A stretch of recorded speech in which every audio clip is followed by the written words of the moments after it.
Prej më shumë se një viti, qytetari Sokrat Prifti nga fshati Zharrës i Bashkisë Patos vion protestin e vetëm përpara institucioneve shtetërore, duke kërkuar zgjidhje për banesën e tij, e cila sipas tij u dëmtuar rënd nga aktiviteti i nxjerrjes së naftës në zonë. Ditët e fundit ai është rikthyer sërish përpara godinës së kryeministrisë, u kërkon ndërhyrjen e drejtpërdrejtë të qeverisë. Prifti pretendon se dëmtimet e banesës së tij lidhen me punimet e kompanisë Bankers Petroleum në zonën e Zharrësit, ndërsa prej vitesh endet me zyra shtetërore pa marrë një zgjidhje përfundimtare.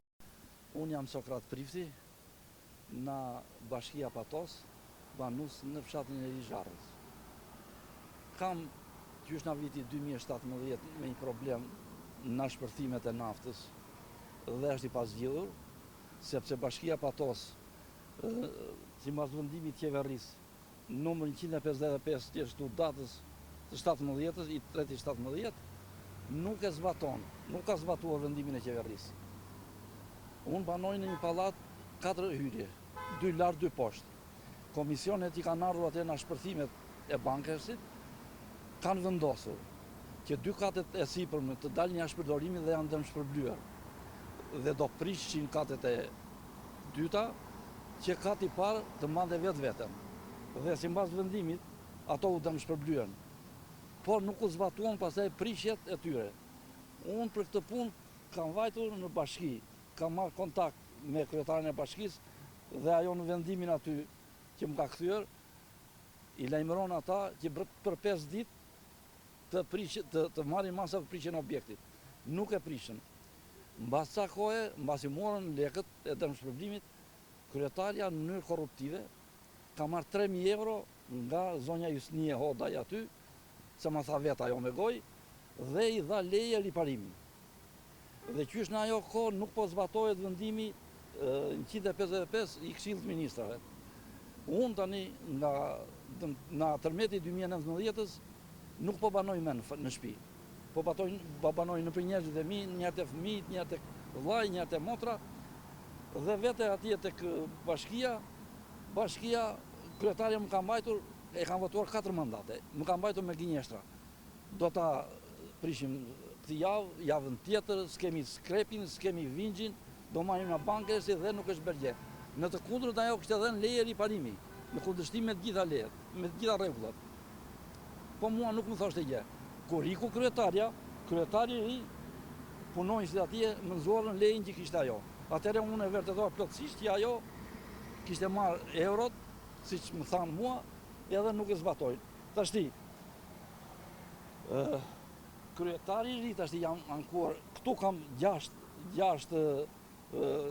shkresa me protokoll dhe në fund ajo kryetarja, në fund të mandatit, në ditë e fundit, më dha këtë me këmbguljen time, me sherrin tim, se s'do në merr të fare përgjigje. Nuk më kthen të përgjigje. Kryetari i ri tashti i kanë vajtur nuk më pret fare. E di hallin tëm, thot, po nuk ta zgjidh dot dhe nuk më pret fare. I e marr në telefon, nuk më hap, në zyrë nuk më pret. E delegon në për njerëzit dhe arrim puna deri te sportelistja.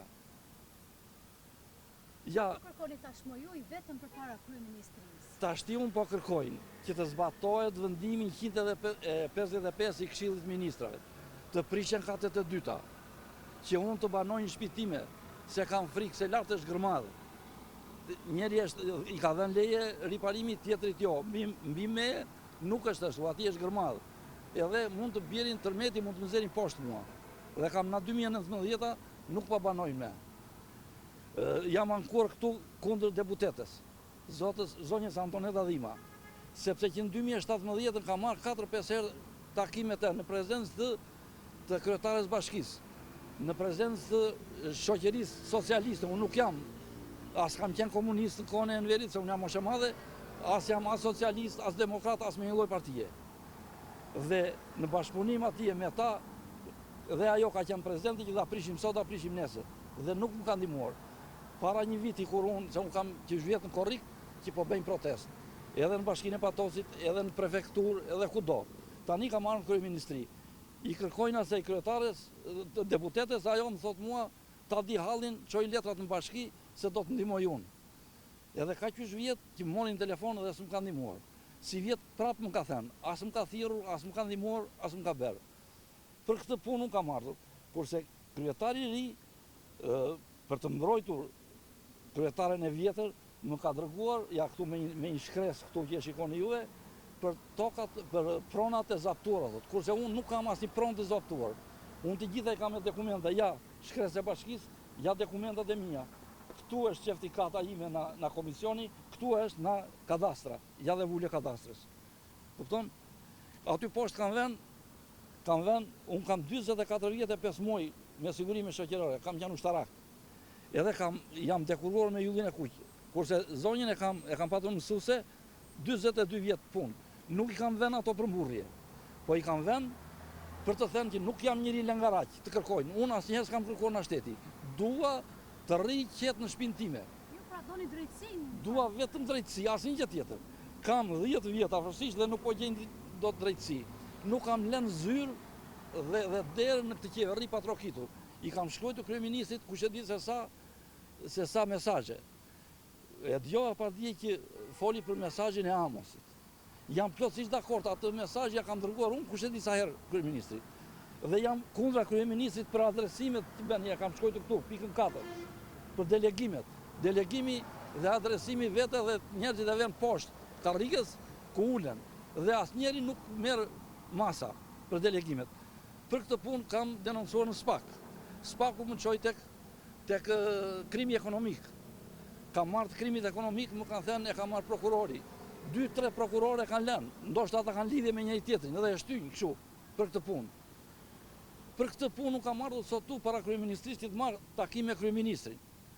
Kryeministri as më ka kthyer përgjigje, as më ka pritur, as më ka bërë. Prandaj kam marrë këtu. Nesër, nëse ka parlament do dal me këto para parlamentit. Që ti them të zonjës deputete që jep bashkëfajtore, nëse nuk jep pjesëtare në marrjen e 3 mijërave, jep bashkëfajtore me kryetaren e bashkisë që nuk ma ke zgjidhur problemin deri më sot. Vetëm për këtë gjë. Jam në moshën 86 vjeç, jam i smur, kam një qerrë sëmundje në trup, po jam i detyruar, se s'kam ku fle.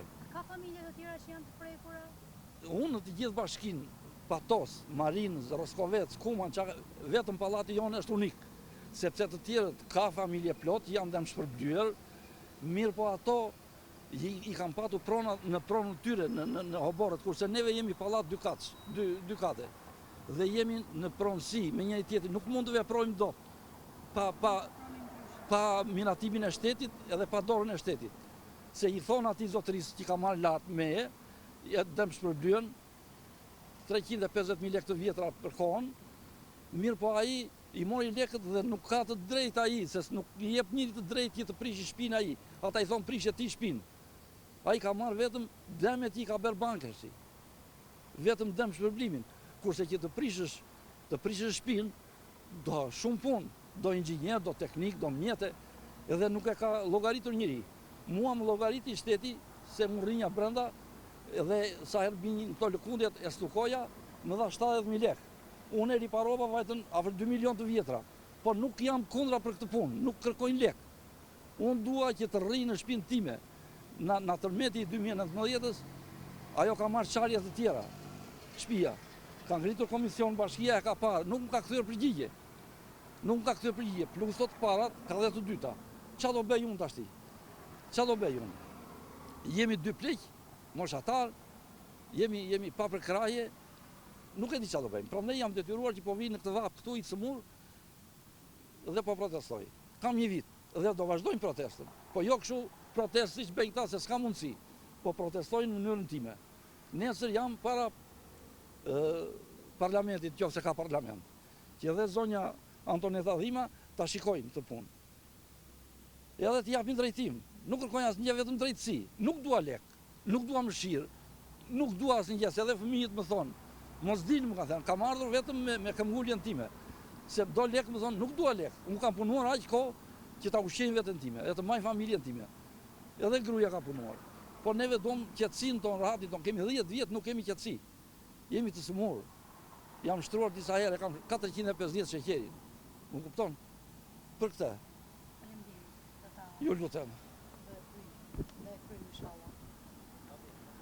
Dokumentet zyrtare tregojnë se Bashkia Patos e ka njohur situatën e krijuar. Në një njoftim drejtuar banorëve të prekur, bazuar në vendimet e Këshillit të Ministrave, thuhet se banesa e familjes është vlerësuar si e shkatruar plotësisht nga lëkundjet e tokës dhe se familja është dëmshpërblyer sipas vlerësimit të komisionit. Në të njëjtin dokument theksohet se pronarët kanë firmosur se do të merrnin vetë masat për prishjen ose rindërtimin e objektit, ndërsa paralajmërohet se godina në gjendjen aktuale përbën rrezik edhe për banesat e tjera për rreth. Pavarësisht këtyre përgjigjeve, Sokrat Prifti vijon protestën i vetëm, duke kërkuar që institucionet të marrin përgjegjësi për zgjedhjen përfundimtare të çështjes së banesës së tij. Ai shprehet se nuk do ta ndërpresë protestën derisa të marrë një zgjidhje konkrete.